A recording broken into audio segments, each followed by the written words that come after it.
Welcome to Botches Off-Road. Join us as we talk about everything from gear reviews to trail stories, tent camping to rock landing, and all things to do with the outdoors.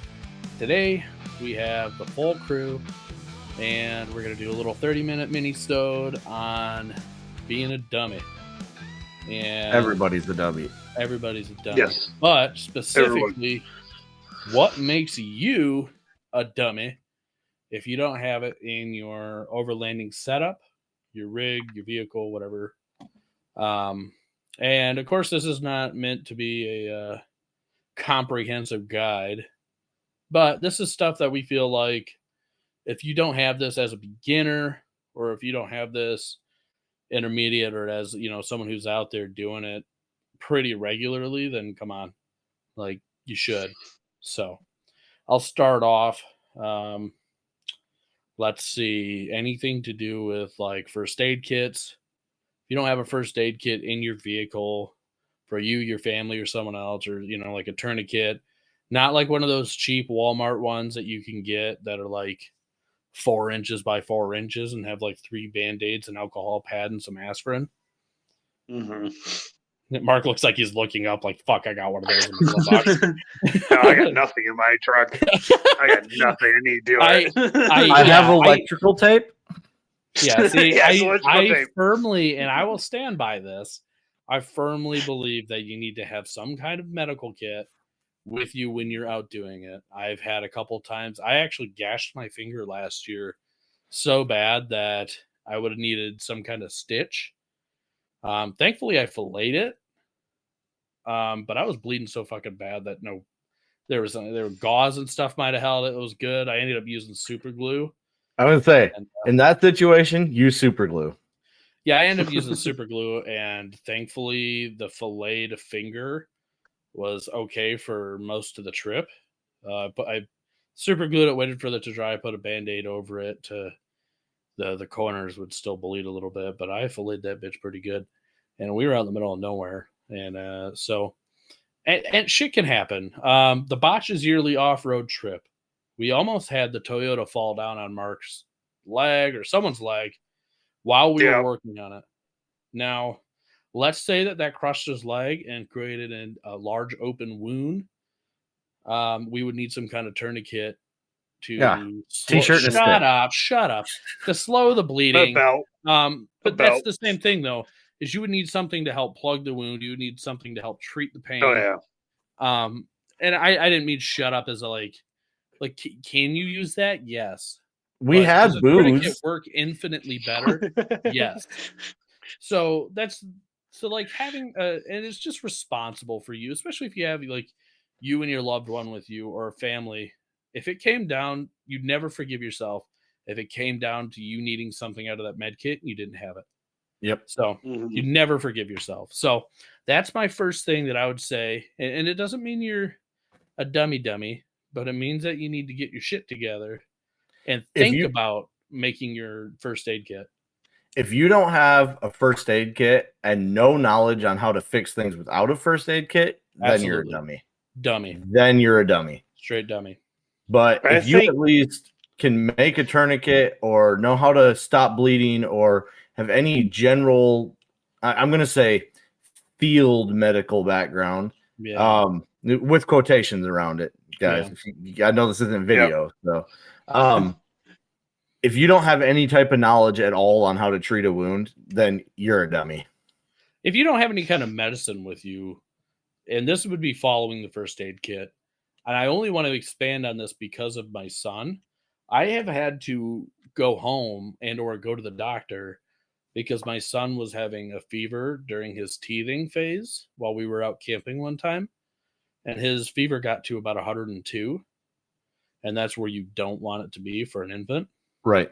Yeah. So it got into a danger zone. And regrettably, after we had looked through our checklist and found out that we did not bring any kind of Tylenol or anything to help reduce the fever, we had to leave. And we had to get him somewhere where he could get treated real quick. So I mean, not that this would have helped Derek's kid any, but Derek had an emergency medical situation during Labor Day that If it was something else, as far out as he was from a hospital, it could have been bad. Oh, no, this kid just needs to gargle some water and get over it. Yeah, no. Thankfully, that was something much different. But it's still the fact that he was about 45 minutes away from a nearest medical facility. And if it was something else that had happened physically, like a cut or some kind of wound, then we would have been very much different. Very, very different story than if nobody had anything. So, med kits, medical supplies. If you have a kid, make sure you have the medical supplies needed for them specifically, like children's Tylenol, so on.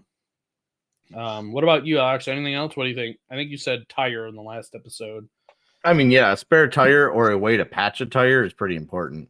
Yeah. So yeah, I'll amend my prior statement in the last episode just for you, since you don't have a spare tire. That if you don't have a spare tire and you don't have a way to patch a tire, then you're a dummy. Or at least wheel with somebody who has a spare tire. You're a dummy if you rely on everybody else for everything. Sorry. No, go ahead, buddy. I mean, look at the MST group. Was it Drummond that all of them slashed all their tires at the same time? I don't think any of them actually had a spare on them. Yeah, that's not great, guys. Just run flats. Yeah, sure. Yeah. Once this really goes, I'll do that. No, I mean, like I said, I run a lot of I run about 50-50 solo to group camps, so not having someone to patch my tire up or having a spare makes zero sense. And you do not want to be an overlander with all your cool little overlanding kit, be stuck on the side of the road because you have a fucking spare tire or a patch kit. That's embarrassing. So yeah, dummy. What about you, Mark? Anything you could think of that maybe is just so common sense? Like spare parts, spare fluids. What do you think? And honestly, spare fluids. Because I unintentionally removed the giant jug of power steering fluid I had on our camping trip, thinking that the sealant I bought would fix that, which it didn't. So then I had to go out and buy another big jug of power steering fluid. So now I got 2 big jugs of power steering fluid at home. Yeah, I would say having replacement fluids, like a quart of the more important ones. Or even half quart if you could. Say oil. I would do a full gallon. Because I would do it for me. I would do a couple quarts if I could, space wise.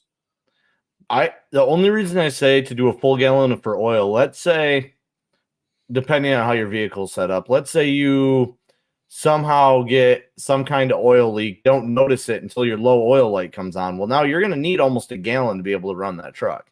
Yeah. Mm-hmm. That's a valid point.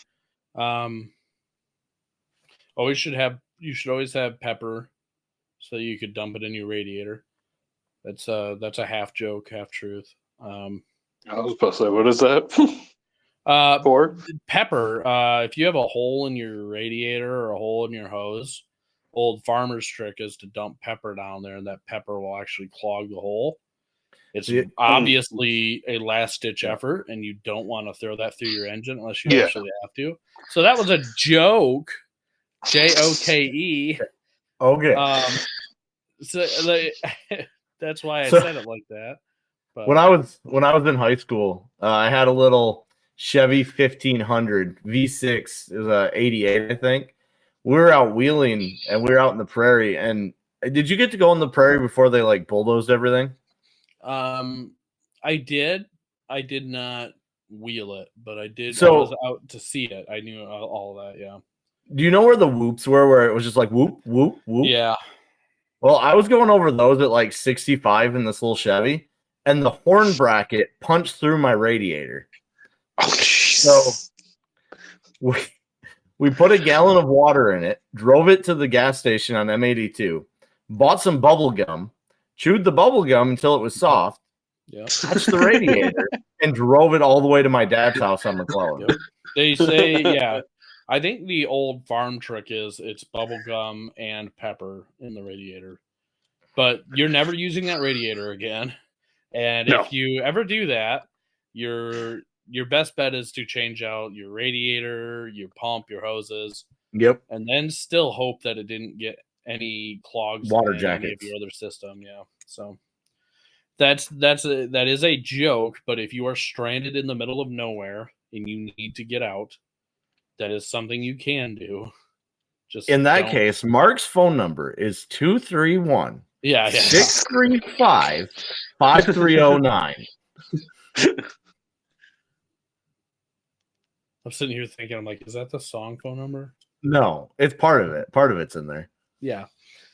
But yeah, I mean, so yeah, definitely spare fluids, I would say, is pretty good to have. Obviously water. I would say if you're overlanding, having rations for at least a day, 2 days would be smart. I don't know if Easy it and ready to make. Yeah, I would say it makes you a dummy if you don't have them, as long as that you have a way of providing it for yourself or your family. Especially, this is countrywide. 90% of overlanding in the United States, you've got a gas station, you've got a fast food place, you got something within 5 miles.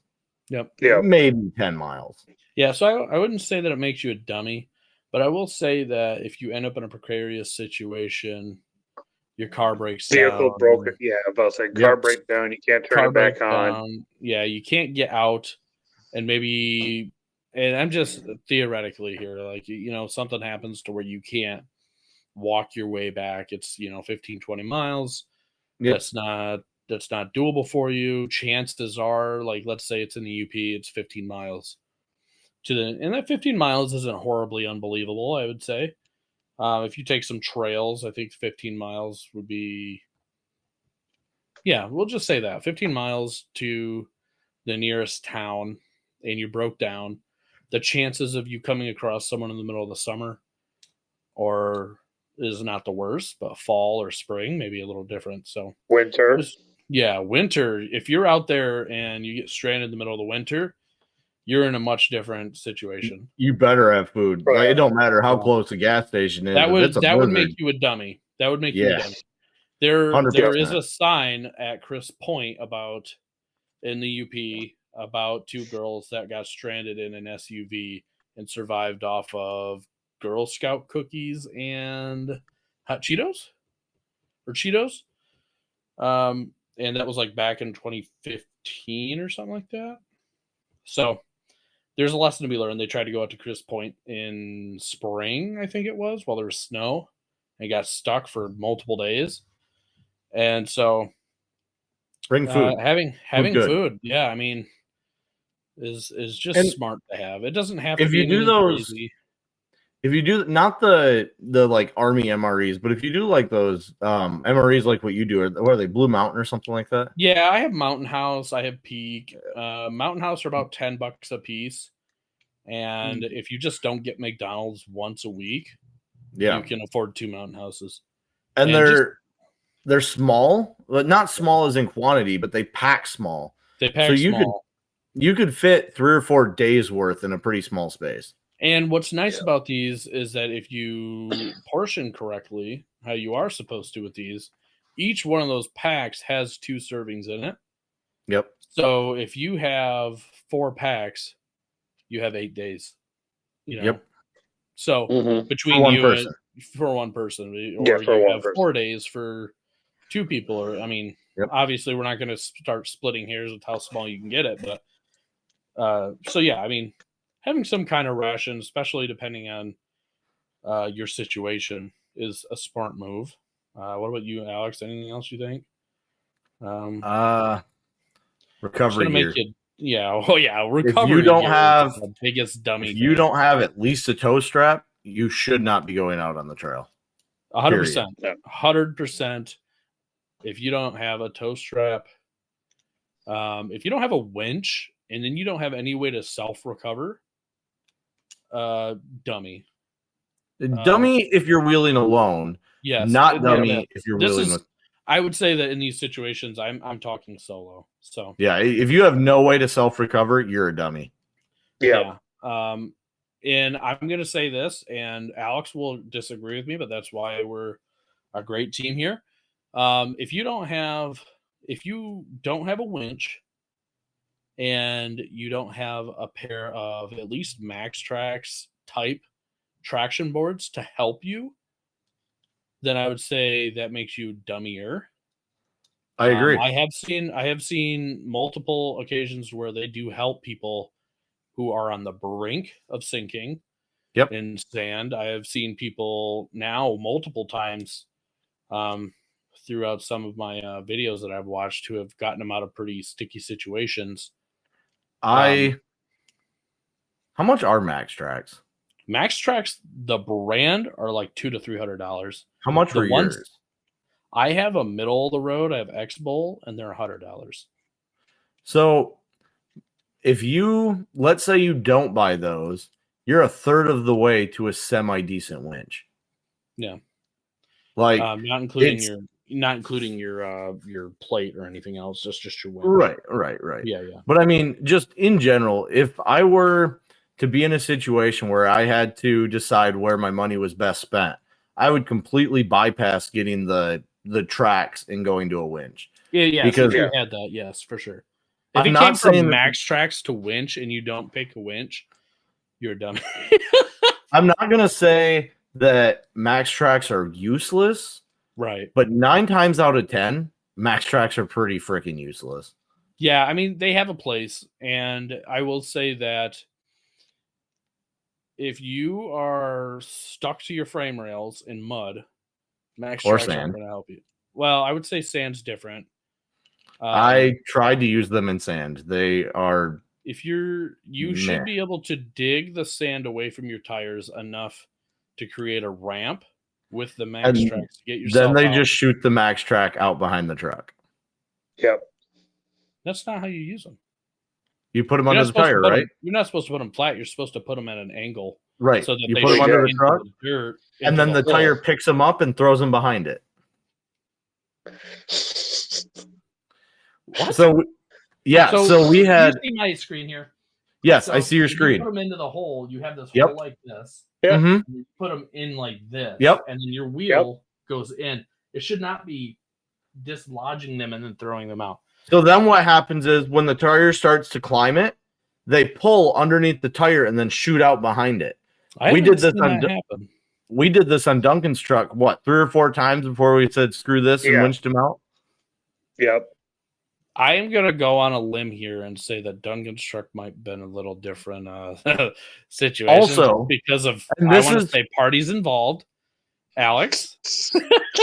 This is a really common situation. A lot of people have this problem.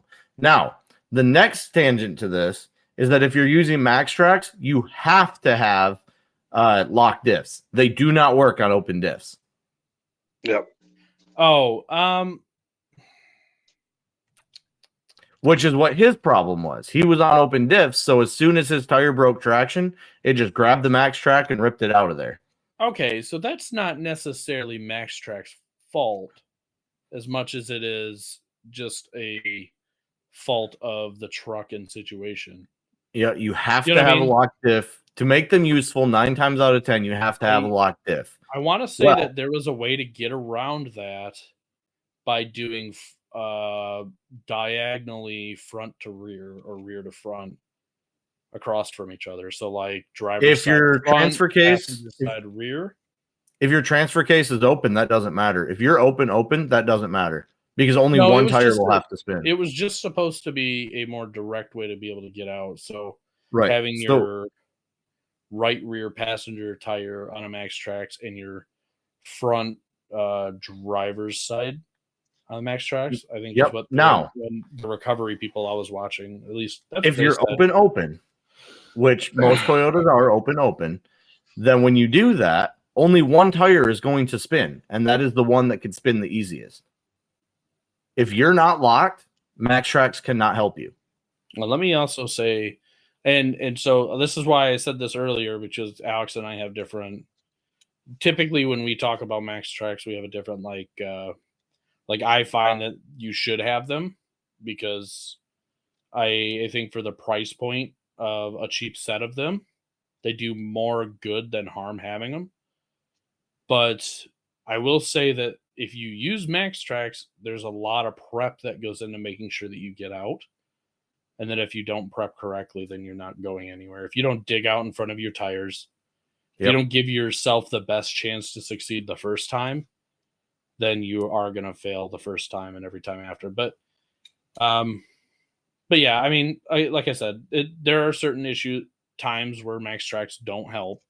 I can agree to that for sure. I would definitely say if you're in a mud pit, then don't even bring them out. Yeah, no point. If you're sunk, you're sunk. Call someone. But I know that you can use a farm jack to help self-recover. I don't have a farm jack. And so my thing is I'm not going to put myself in that situation with my family where I need to self-recover like that. Back in the day, when I was too poor for a winch, when I was a poor boy, I carried a farm jack and a chain to be able to get myself out. Yeah. It works. It works. It's scary. It's really hard, but it does work. Yeah. So not having any kind of recovery equipment is dumb. And it's almost worse when you have someone come and go, "Hey, you need help?" Well, I don't have a strap because obviously this guy's not, driving around to recover people. Right. And your rig doesn't have a recovery strap to get them out, get yourself out. Then you're a dummy for doing it. But yeah, I would say, So what do we cover? I would say parts too, right? Having spare parts. Yep. If you don't have most commonly failed spare parts with you, Toyotas, like Alex said in the previous episode, it would be like alternator, knuckle, CV axle. And then I think I said tie rod. Now, agree with alternator. A lot of carrying knuckles. Carrying knuckles is a little excessive. At the very least, you should have one spare CV and one spare alternator. Are CVs specific left to right or drivers to passenger? Some cars. Some cars, yes, Toyotas? But they shouldn't be. Mine isn't. Mine's the same on both sides. Okay. Yeah. Because I couldn't remember. I know that they are for some cars. I just can't remember if our Toyotas are like that. But if they are not, and if you could use them for the left or the right, there should be no reason why you wouldn't have one then at that point. And because I really could see carrying around two CV shafts or CV axles be kind of stupid, like not stupid, but very space consuming. What I'm going to do is underneath my back, because I have all that space from where I cut all that crap out. Mm-hmm. So I'm going to weld carriers along each frame rail underneath my cargo space to put my CV axles. Yeah. That way they're outside of the truck, out of my storage space. Put a big old boot on the fronts of them so they don't rust a bunch or accrue a bunch of dirt and shit. Yep. You know what I mean? Something like that. Yep. So what do we got? We got tires or a way to plug them, or spare wheel or where to plug them. We have spare parts. We have fluids. We have fluids. We have spare rations or food. Obviously, this goes without saying, but if you don't have water or spare, if you don't have water in general, then you need to bring water in. Ooh, I got one more. Some kind of air compressor. Yeah. Oh, yeah. I don't care. Would say there's a lot of old dudes that don't carry air compressors, and I'm like, what are you doing? But I don't care if it's a cheap little one that plugs into your cigarette lighter. Some way to air up a tire is important to have. Yeah, even if you're not deflating, you need it to at least help with the patching. Yeah, I would say that for sure. Or maybe even if you don't have a way to jack up your vehicle to work on to any of that. Like if you don't have a way to take your own tire off, dummy. Yeah. I think on Mark's we used his factory jack, didn't we? Or did we have a different one? We had that and a bottle, right? Oh yeah, Yeah. you're right. We We had- did. Fuck, I didn't even remember. I carry a spare jack. I have a Well- 4-jack that I keep on the roof, and I forgot that I even had that. Whoops. Unfortunately for that trip, our jack we usually have on hand was underneath the Project Forerunner. So Yep. Yeah, yeah. So because that Alex sucks, hasn't bothered getting another jack stand yet. They're expensive. Yeah, They're like $25, dude. You know what I could do with $25? That's like a blowy and some blow. it's like what? That's like one blowy and some blow. I was gonna say I could get like 3 taquitos and 4 monsters with that. That doesn't get you problem. off or get you high. Why would you want that? It gets me high and gets me off. Depends on what you're into, but I really like taquitos and I drink a lot of monsters. So Like cream filled taquitos, right? yeah, the jalapeno cream cheese ones. Love that cream. What else? I know that what was it? Oh yes, here we go. Navigation. If you don't have some form of navigation, whether Even it's- Google Maps. even Google Maps, if you don't have some kind of navigation, you're a dummy. I think that's one of the biggest dummy And- mistakes. Downloaded navigation, not navigation that you could access with phone service. I mean, downloaded and readily accessible. And if you don't have a way to download it, let's say you're looking at Google Maps. Let's pretend that you're a noob and you're looking at Google Maps and you're like, I don't have any fucking way to download this. Screenshot it, dummy. Well, what do you mean? Screenshot Google Maps has a button where you can download all of Michigan. Oh, I didn't even- Yeah, but you get so much space, so you gotta get exactly where you're going to be at, where you want the most of it. Screenshot it, man. Screenshot it, move up 4 I inches. mean, that's not Screenshot, bad move either. up. I mean, I'm just saying, like, if you don't know how to do it, don't make stupid excuses on why you don't have it. Just screenshot it. Everybody knows how to Yep. do that. Offline if you maps are the if best. you have Onyx, download the offline maps. If you are passing any visitor stations and you have to take a piss anyway, pick up a Grab their map. paper map. I mean, Yep. if you don't have any kind of way to get yourself out, I tell you what, if you don't even know how to follow the sun, if you can't get out of your car and tell me which way north, south, east, and west is, you're a dummy and you shouldn't be overlaying. Hey, I feel Should called be. out because half the time I don't know.